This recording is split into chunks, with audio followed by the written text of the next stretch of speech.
Analog and digital are two different ways of describing quantity. If you ask a fisherman how many fish he has caught, and he holds up 8 digits like this, he is describing the quantity of fish in a digital way. He's using separate individual digits to describe separate individual objects, which is fine, because this is a very clear-cut situation. You either catch 8 fish or you don't. You can't catch a little less or a little more than 8 fish.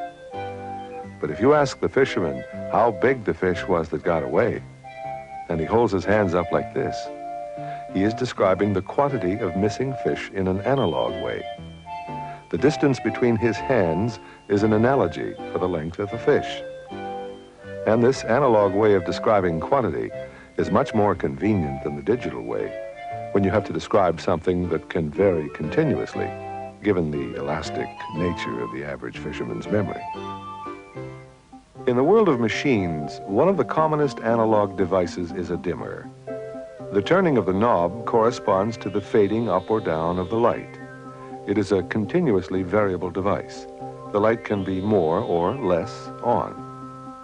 Contrast this with a light switch, which is the simplest digital device of all. The light is either on or off. Which brings us to that collection of on-off switches which is called a computer. Obviously itself a digital device, since it has to deal with everything in terms of binary digits. The computer's keyboard is also digital.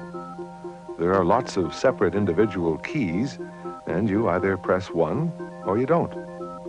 But this can be awkward when you have to describe something which varies continuously, such as the movement of a little rocket ship on the screen, because you have to fragment this movement into separate units.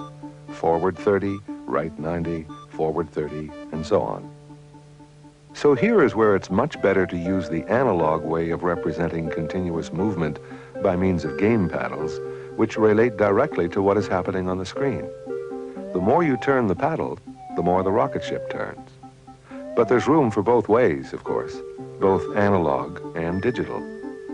If you want to represent reality in a smooth, continuous fashion, go analog.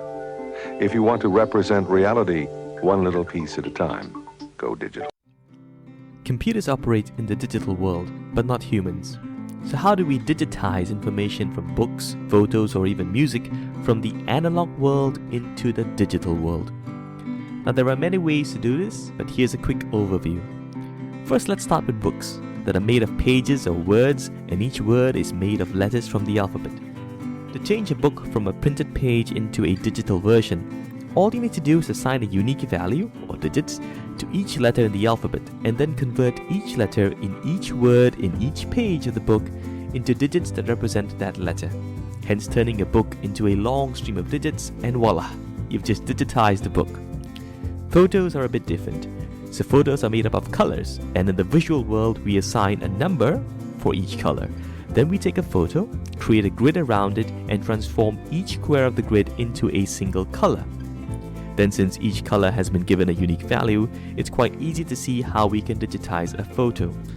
Now sure, you lose information here as some squares have 2 or 3 colors in them, but in nearly every analog to digital conversion, you're going to lose information. To minimize the loss of data, you need to increase the resolution, or in this case, increase the number of squares on the grid. Finally, there's music. Now music is a bit more tricky. In order for digital equipment to record music, it first must convert the music into electricity, and that's what mics and recorders and electric guitar pickups do. They convert the air vibrations that our ears would perceive as sound into electrical signals. These electrical signals are usually passed onto the speaker to convert back into air vibrations and back into sound, but in computers we can record the electrical signal as a value or voltage. So in the case of digital music, we take samples of the electrical signal, record their digital values in voltages, and then store those values as digits on a computer. Now the sound card in your computer can then convert those digits back into electrical signals that then can be forwarded to speakers to convert back into sound. Now once you've converted everything into digital information, it can be copied over and over and over again without any loss of information. And more importantly, it can be transferred all over the world thanks to the wonders of the internet.